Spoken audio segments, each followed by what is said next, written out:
আসসালামু আলাইকুম, কেমন আছেন সবাই? আজকে একটু অন্য ধরনের ব্লগ নিয়ে চলে আসলাম। আজকে আমরা ঘুরতে গিয়েছিলাম। তো আমার চাচি শাশুড়ির বাসায় গিয়েছিলাম। তো ওখানে আজকে দুপুরে দাওয়াত ছিল।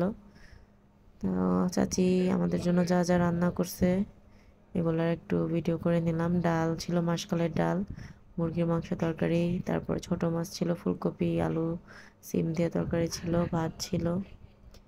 এই তো আমরা ফ্যামিলি গেট টুগেদার বলতে পারেন, সবাই মিলে গিয়েছিলাম। আমার আরও চাচা শ্বশুরের বাসার ভাবিরা আসছিল, ননদরা আসছিল, সবাই মিলে হালকা পাতলা একটা গেট টুগেদার হয়ে গেছে আজকে। তো এই তো দুপুরে খাইতে বসছি আমরা। বসার পরে এক এক করে বাড়া হচ্ছে, দেখতেই পারতেছেন। সবাই এতজন মানুষ তো আর টেবিলে জায়গা হয়, তাই সবাই মিলে একসাথে বসে গেলাম পাটি বিছিয়ে, সবাই একসাথে খাওয়ার জন্য এভাবে করে নিয়ে আসা হয়েছে। তো এই তো ভাই বোনরা সবাই, ননদ দেবররা, আমরা যারা, শাশুড়িরা সবাই একসাথে বসে এখন তো দুপুরের খাওয়া চলছে। ভাত বাড়া হচ্ছে। মানুষ বেশি থাকার কারণে ভাত বেড়ে দিতে একটু টাইম লাগছে। যাই হোক, আজকে অনেক মজা হয়েছে, সবাই মিলে অনেকদিন পরে আবার একসাথে হইলাম। অনেক ভালো একটা সময় পাস হইল। চিন্তাও করি না এত ভালো সময় পাস হবে লাস্টের দিকে। প্রথম গিয়েছি আমরা, থাকার কোনো ইচ্ছেই ছিল না, কিন্তু একদিন আমাদের ওখানে থেকে তারপর আসতে হয়েছে। তো এই তো ভাত খাওয়া চলছে, একজন একজন করে খাচ্ছে, যে যার যার মতো করে তরকারি নিয়ে খাওয়া চলছে। আমি তো আর সবার চেহারা দেখাতে পারি না, চেহারা না দেখিয়ে যতটুকু ভিডিও করা যায়, সো আমি সবার পাতের একটু একটু করে ভিডিও করছি। এই তো এভাবে আমাদের দুপুরে খাওয়াটা শেষ হয়ে গেল। তারপর অনেকক্ষণ থাকার পরে বিকাল হয়ে গেল। বিকালের নাস্তাতে চাচি বুট, ছোলা বুট করেছিল, পেঁয়াজু, তারপরে বেগুনি, আলুর চপ, এগুলা শসা টসা দিয়ে সন্ধ্যার নাস্তা হিসেবে আমরা মুড়ি মাখা খাবো, ছোলা বুট মুড়ি মাখা। তো এগুলা প্রসেস চলছে, ভাবি এগুলা সব প্রসেস করছে, দেখতেই পাচ্ছেন আপনারা। হাঁড়ির মধ্যে নিয়ে এগুলা রেডি করা হচ্ছে বিকালের নাস্তার জন্য। তো এই তো সব একটু একটু করে শেষ করা হচ্ছে কাজ। কোথাও কোথাও বেড়াতে গেলে কিভাবে যে টাইম পাস হয় আসলে এটা ওই টাইমগুলোতে থাকলেই বোঝা যায় শুধু। তো এই তো সবাই মিলে হাঁড়ির মধ্যে মুড়ি মাখানো হয়েছে, খাওয়া চলছে। আমিও খাচ্ছি, যেহেতু আমি ভিডিও ক্লিপগুলোও নিতে হচ্ছে সেজন্য আমি আর হাত ভরাতে পারিনি, আমি চামচ দিয়ে নিচ্ছি। সবাই হাত দিয়ে খাচ্ছে, অনেক মজা করে খাচ্ছে, এবং মুড়ি মাখাটা অনেক মজা হয়েছে। আমি মুড়ি মাখা তেমন একটা পছন্দ করি না, কিন্তু আজকে চাচির বাসায় অনেক মুড়ি মাখা খাইছি। মুড়ি মাখা খাওয়া শেষ হতে না হতে আবার চা রেডি, চা খাইলাম, অনেক মজা হয়েছে, চাটাও অনেক ঘন হয়েছে। তারপরে তো সন্ধ্যা পরে চাচি বলল চলো বাইরে যাই, আমরা একটু ঘুরে আসি। 10-15 মিনিটের জন্য নিচে যেয়ে ঘুরে আসার কথা, সে জায়গায় আমরা নিচে নামার পরে সাডেন ডিসিশন চেঞ্জ হয়ে গেল।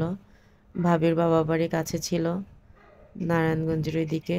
তো সবাই বলল তো চলো ভাবির বাপের বাড়ি যাই। তারপরে তো আর কি, চাচিও বলল চলো। তারপর আস্তে আস্তে আমরা হেঁটে হেঁটে হেঁটে হেঁটে অনেকখানি হাঁটলাম। হাঁটার পরে ডিসিশন মানে একদম শিওর হলো যে হ্যাঁ যাবে। তারপরে হেঁটে হেঁটে হেঁটে হেঁটে আমরা মেইন রোডে চলে গেলাম, হাইওয়েতে। ওখানে যেয়ে আমরা বাসের জন্য ওয়েট করলাম। অনেকক্ষণ ওয়েট করতে করতে করতে করতে বাস খালি নাই, কোনো বাসই আসে না। তারপর আবারও হাঁটলাম, হাঁটতে হাঁটতে একটা নার্সারি চোখে পড়লো। তো এই নার্সারির কিছু একটু ক্লিপ নিলাম। একদমই হালকা, রাতের বেলা অনেক ফুল, যদিও নার্সারিতে রাতের বেলা ওরকমভাবে আমি ভিডিও করতে পারি নাই। তো যাই হোক, দেখতে দেখতে আমাদের কাঙ্ক্ষিত সেই বাসটা সামনে আসলো। তারপর তো আমরা বাসে উঠে গেলাম, উঠে বসলাম। বসার পরে একটু ভিডিও ক্লিপ নেওয়ার চেষ্টা করলাম, সাইড থেকে একটু চেষ্টা করলাম, কিন্তু এরকমভাবে যেরকম চাইছি সেরকম পারি নাই, তাও হালকা পাতলা চেষ্টা করলাম। তো দেখতেই পারছেন বাসের হেল্পার ছিল সামনে, হালকা যতটুকু করা গেছে করলাম। তারপরে সামনের দিক থেকে একটু ক্লিপ নেওয়ার চেষ্টা করলাম এবং সামনের দিক থেকে পুরোপুরি ক্লিয়ার দেখা যাচ্ছিল। আপনারা দেখতে থাকেন, একটু পরেই সামনের দিকের ভিডিওটা সামনে আসবে। অনেকক্ষণ চেষ্টা করার পরে আর কি এই ক্লিপগুলো নিতে পারছি। যদিও আমার মন মতো হয় নাই, যেরকম চাইছি সেরকম হয় না, তারপরে ওকে ওকে ঠিক আছে, যতটুকু হয়েছে অনেক ভালো হয়েছে। তো এই তো সামনে থেকে ভিডিও করছি, দেখতেই পারছেন। অনেক ঝাঁকি ছিল বাসে, সেজন্য একদম মানে এত যে ক্রিস্টাল ক্লিয়ার হবে ওরকম হয় নাই, তারপরেও যা হয়েছে ভালোই হয়েছে। এবং তখন অনেক রাতও হয়ে গেছিলো, আমরা যখন বের হয়েছি তখন প্রায় 10:30 বাজে। তো ওখানে যাওয়ার পথে বাস থেকে নামার পরে এখানের মধ্যে আবার বাদাম, ছোলা, বুট এগুলো বিক্রি করতেছিল। তো এখানে আবার আমার ভাগ্নি খেতে চাইলো, এখানে একটু দাঁড়ালাম আমরা, দেখতেই পাচ্ছেন। এখান থেকে একটু বুট নেওয়া হইলো। হেঁটে হেঁটে হেঁটে হেঁটে আমরা গেলাম ভাবির বাবা বাড়িতে। ওখানে যাওয়ার পর ওনারা নাস্তা করালো, এগুলো দিল নাস্তাতে, এবং বার্গারও কিনে আনাইছিল। তারপরে আবার আমাদেরকে ওনাদের ওই পাশের বিখ্যাত জলপাইয়ের চা খাওয়াইলো, অনেক মজা ছিল। প্রথম শুনে মনে হলো এটা আমার কেমন হইতে পারে, খায়া টেস্ট করে দেখা যায়। তো খাইলাম, ভালোই লাগলো, খারাপ না, অন্যরকম মজা ছিল। আর শীতের রাতে এরকম এক মজার এক কাপ চা, অনেক কিছু, মানে অনেক কিছু। এই চাটা আসলে যারা খাবেন তারাই শুধু এটার মজা বুঝবেন যে কত মজা হইতে পারে। যদিও টঙের দোকানের চা, কিন্তু অন্য লেভেলের মজা ছিল।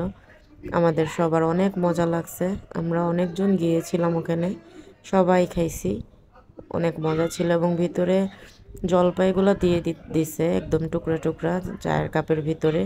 চাটা খাওয়ার পরে ওই জলপাইটা আচারের মতো লেগেছে, ওইটাও চামচ দিয়ে খাওয়া গেছে, এত মজা ছিল।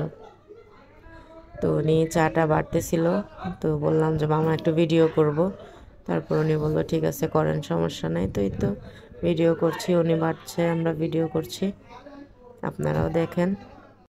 অনেক ঠান্ডাও পড়ছে ঢাকায়, আমরা যে সাইডে এসেছি ওই সাইডে মানে মেইন সিটির থেকেও একটু বেশি ঠান্ডা ছিল। ঠান্ডার মধ্যে অন্যরকম মজাই লাগলো। ঠান্ডার মধ্যে চা, পিঠা এগুলো তো আসলে যায়, সো মজাই ছিল। আর সবচেয়ে বড় কথা ছিল জলপাইয়ের চা আমি এর আগে লাইফে কখনো ট্রাই করি নাই। এর আগে আমি টিএসসিতে লেবু চা খেয়েছি, তেঁতুল চা খেয়েছি, মাল্টা চা খেয়েছি, কিন্তু জলপাইয়ের চাটা কখনো খাওয়া হয় না, জীবনেও না। আজকে খেলাম এবং অভিজ্ঞতাটা অন্যরকম ছিল, অনেক মজা ছিল।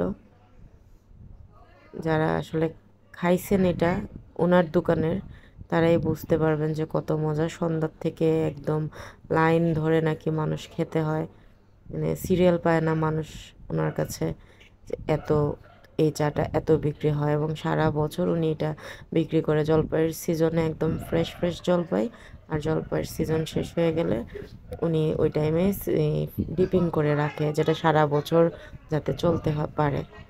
সো সব সময় ওনাদের কাছে এটা মিলে নাকি। তো এই তো চাটা খাওয়া হইলো, দেখতেই পাচ্ছেন। তারপরে আমরা আস্তে আস্তে ব্যাক করলাম। তো ফুটওভার ব্রিজ দিয়ে আমরা রোডটা ক্রস করলাম, ওখান থেকে একটু ক্লিপ নিলাম। এটা highway road, Dhaka Chittagong road, অনেক সুন্দর লাগছে রাতের বেলা। রাতের ভিউটা অসাধারণ ছিল, এত বেশি গাড়ির জ্যামজটও ছিল না, কিন্তু দেখতে অনেক সুন্দর লাগছিল আর কি। অন্ধকার তো, আর শীতের রাত, একটু কুয়াশাপূর্ণ। তো এই তো তারপরে আমরা বাসায় আসলাম, খাওয়া দাওয়া করলাম। তখন খাওয়া দাওয়া করে বাসায় আসছি রাত 1টা বাজে, খাওয়া দাওয়া করা শেষ করতে করতে 2টা বাজছে। তারপরে সবাই লেগে গেল লুডো খেলতে, আমিও খেললাম। এই তো এইভাবে করে আজকের দিনটা আমাদের পাস হলো, অনেক মজা লাগলো, অনেক মজার একটা দিন কাটলো আজকে। সো সবাই আমাদের জন্য দোয়া করবেন, আমাদের সাথে থাকবেন, সব সময় সাপোর্ট করবেন। ডিফারেন্ট ডিফারেন্ট এরকম ভিডিও মাঝে মধ্যে পাবেন। সো আশা করি আজকের ভিডিওটা আপনাদের কাছে অনেক ভালো লাগবে। সবাই দোয়া করবেন, সাপোর্ট করবেন, এরকম সাথে থাকবেন। আসসালামু আলাইকুম, আল্লাহ হাফেজ।